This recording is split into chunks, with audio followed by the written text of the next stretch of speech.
सभी प्रभु प्रेमियों को मेरा प्यार भरा राधे राधे। इस वीडियो में हम चर्चा करेंगे सर्वपितृ अमावस्या के विषय में, जो कि हम सभी सनातन धर्म अवलंबियों के लिए बहुत महत्वपूर्ण है। शास्त्र ऐसा कहते हैं, एक बार अगर देवताओं की पूजा में कोई चूक हो जाए तो कोई बात नहीं, परंतु पितरों की पूजा में कोई भी चूक नहीं होनी चाहिए। 15 दिन के लिए हम सभी के पितर इस पृथ्वी पर आए हुए हैं और हमसे उनकी कुछ आशाएं हैं। उन आशाओं पर खरा उतरना प्रत्येक सनातनी उनके वंशजों का दायित्व है। आप लोग समझिए कि इन पितृ दिनों में कई लोग ऐसे हैं जिन्हें ये पता ही नहीं है कि हमारे पितरों का कौन सी तिथि में श्राद्ध था, तो न वो श्राद्ध कर सके, न वो तर्पण कर सके और ना ही पिंडदान कर सके। और तो और हम क्या कहें, कईयों को तो इस चीज की परवाह भी नहीं है, बल्कि ऐसा करने से ऐसा कुछ नहीं होता है, वो पल्ला झाड़ने के लिए भी तैयार बैठे हैं। परंतु ऐसा नहीं है।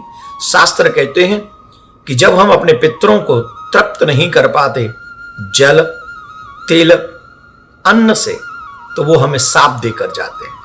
तो जिन लोगों ने 15 दिन में कोई भी चूक की हो, तो उनके पास में सर्वपितृ अमावस्या का शुभ दिन है, जिस दिन वो अपने पितरों को तृप्त कर सकते हैं।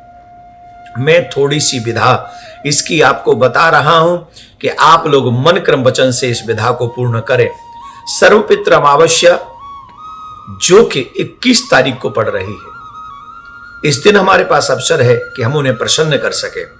सूर्योदय से पहले स्नान करें, दक्षिण दिशा की ओर मुख करके संकल्प करें, तर्पण कुश तिल जल लेकर मंत्र जो आपको उच्चारण करना है वो ध्यान से सुने। ओम प्रत्यभ्य ओम पितृभ्य सुधाय नमः, ओम पितृभ्य सुधाय नमः। इस मंत्र को अवश्य उच्चारण करें, इससे हमारे पितृ बहुत जल्दी प्रसन्न होते हैं। और ये मंत्र बोलते हुए ही हमको तर्पण करना चाहिए। और फिर पिंडदान यदि संभव हो तो हमें आटे के चावल के आटे से पिंड के गोले, मतलब गोला बनाना चाहिए, लड्डू जैसा बनाना चाहिए, और उसको तिल व जल के साथ दक्षिण दिशा की तरफ मुख करके उसे अर्पण करना चाहिए। इस विषय में दान में अन्न, जल, वस्त्र, तेल, गुड़ और विशेष बात, जल से भरे हुए 3 गड्ढे, मिट्टी के गड्ढे अगर दान करें तो बहुत ही सुंदर होता है। ब्रह्म भोजन इत्यादि आप करवाते ही हैं। और विष्णु सहस्त्र नाम का, भागवत गीता के पाठ का और राम नाम जाप का आप अगर कराएंगे पाठ अपने पितरों के लिए, तो ये अपने आप में बहुत शुभ होगा। मैं शाम के विषय में भी आपको कुछ बताऊंगा, लेकिन वो थोड़ा सा ये क्रम पहले समझ लें। सुबह स्नान के बाद में क्रम से हम लोग संकल्प पहले करेंगे, फिर तर्पण करेंगे, फिर पिंडदान करेंगे, ब्राह्मण भोजन इत्यादि कराएंगे। और इस तर्पण में अगर किसी आध्यात्मिक नदी का जल हो तो फिर कहना ही क्या है। एक और बात ध्यान से सुने, सर्वपितृ अमावस्या के दिन बहुत बड़ा संयोग बन रहा है, कई शुभ योग बन रहे हैं, जिसमें से एक शिव योग भी बन रहा है। शिव योग बन रहा है। इस समय कैलाश पर्वत पे मां पार्वती के साथ भगवान भोलेनाथ विराजमान होंगे। और जो भी मनुष्य मध्याह्न के समय अपने पितरों के नाम से तर्पण करेगा, श्राद्ध करेगा, पिंडदान करेगा, महादेव की देख रेख में वो सब कार्य होगा एक तरीके से। तो ऐसा कार्य करने वाला जिनकी कुंडली में पितृदोष है, उस पितृदोष से वो सहज में ही मुक्त हो जाएगा। इसमें कोई संशय नहीं है, बिल्कुल भी संशय नहीं। एक और बात जो हम आपसे कहना चाहते हैं, 15 दिन की यात्रा के बाद हमारे पितृ पृथ्वी छोड़कर पितृलोक के लिए प्रस्थान करेंगे। जब सूर्यास्त हो रहा होगा अमावस्या का, तो उस समय पर्टिकुलर शाम के समय जब अंधेरा हो रहा हो, प्रयास पूर्वक हमको एक कार्य करना है।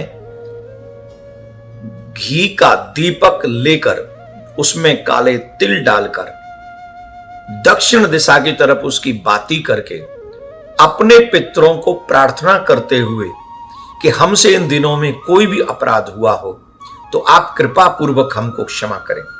हम नादान हैं, हम बालक हैं, आप श्रेष्ठ हैं, आप हमारे पितृगण हैं, अपराध हुआ हो तो क्षमा करना। अब बताइए इसके पीछे रीजन क्या है?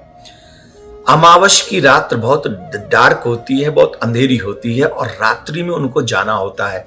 और जो भी वंशज उनके नाम से दीपक जलाते हैं, चाहे जमुना के तट पे, गंगा के तट पे, किसी नदी के तट पे, किसी तालाब के तट पे, अगर आप नहीं भी जा सकते तो अपने घर में ही दक्षिण दिशा की तरफ मुख करके आप वहां दीप दान करिए।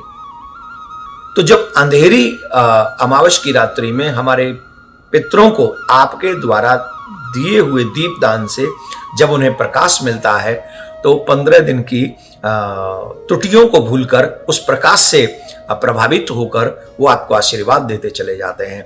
और जब पितृ आशीर्वाद देते हैं तो धन बढ़ता है, सुख बढ़ता है, संतति बढ़ती है, मन में शांति बढ़ती है, बिजनेस बढ़ता है और भजन भी बढ़ता है। भजन बढ़े इसलिए, संतति बढ़े इसलिए, परिवार बढ़े इसलिए हमको अपने पितरों का आशीर्वाद सर्वपितृ अमावस्या के दिन लेना ही चाहिए। तो यही उपाय मुझे आपको बताने हैं जो मैंने बता दिए हैं। मेरा निवेदन है, बहुत सारे सनातनी ऐसे हैं जो ये नहीं जानते हैं, आप उन तक भी ये वीडियो पहुंचा दें और सभी सनातनियों को पितरों का आशीर्वाद दिलाने में उनका सहयोग करें। बहुत बहुत धन्यवाद। राधे राधे। हर घर में गूंजे सनातन की आवाज।